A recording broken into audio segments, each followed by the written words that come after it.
ত্রিশালে সকাল থেকে ভোট গ্রহণ শুরু, ভোটার উপস্থিতি কম।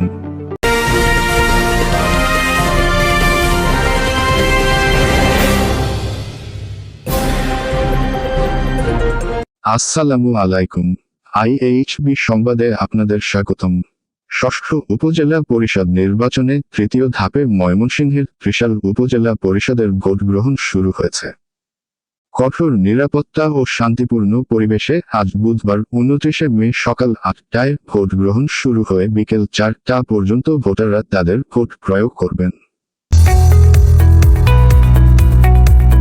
ত্রিশালে ইসলামী ব্যাংকের নিচতলায় এই প্রথম জেন্টস, লেডিস অ্যান্ড কিডস আইটেমের এক্সক্লুসিভ কালেকশন নিয়ে হ্যালো আউটফিট লাইফস্টাইল তৈরি পোশাকের শোরুম। হ্যালো আউটফিট লাইফস্টাইলে পাওয়া যাবে ছোট্ট সোনামণিদের জন্য সকল প্রকার এক্সক্লুসিভ কালেকশন। নারীদের জন্য থাকছে রেডিমেড 1 পিস, 2 পিস ও 3 পিস ও টপসের আধুনিক সকল কালেকশন। এছাড়াও পুরুষদের রুচিসম্মত T shirt, polo shirt, denim pants, twill pants, mobile pants, casual shirt, formal shirt ও পাঞ্জাবি। তাই স্বাচ্ছন্দ্যে কেনাকাটা করতে আজই চলে আসুন ইসলামী ব্যাংকের নিচতলায় হ্যালো আউটফিট লাইফস্টাইলে। তবে সকালে কেন্দ্রগুলোতে ভোটারদের উপস্থিতি একেবারেই ছিল কম।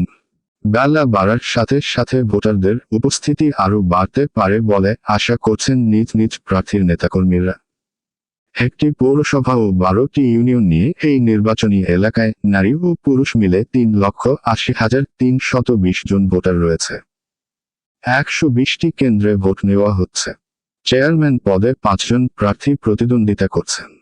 উপজেলা আওয়ামী লীগ সভাপতি আলহাজ আবুল কালাম মোহাম্মদ শামসুদ্দিন আনারস, উপজেলা আওয়ামী লীগের সাধারণ সম্পাদক ইকবাল হোসেন মোটরসাইকেল, উপজেলা যুবলীগের সভাপতি জাহিদুল ইসলাম জুয়েল সরকার কুইমাছ, জেলা যুবদলের সাবেক সহ সভাপতি মাজহারুল ইসলাম জুয়েল দোয়াত কলম, সাবেক এমপি রপুত্র মরহুম আব্দুল খালেকের ছেলে মোহাম্মদ আনোয়ার সাদত কাপ পীড়িত প্রতীক নিয়ে লড়াই করছেন।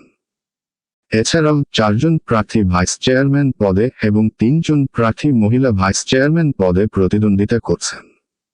এই রিপোর্ট লেখা পর্যন্ত নির্বাচনী এলাকায় কোথাও কোন ধরনের সংঘর্ষ বা অপ্রীতিকর ঘটনা ঘটেনি। পুলিশ, বিজিবির, এলিট ফোর্স, র্যাব, গোয়েন্দা সংস্থা ডিবি সহ বিভিন্ন আইন শৃঙ্খলা বাহিনীর সদস্যরা নির্বাচনী মাঠে নিয়োজিত রয়েছে।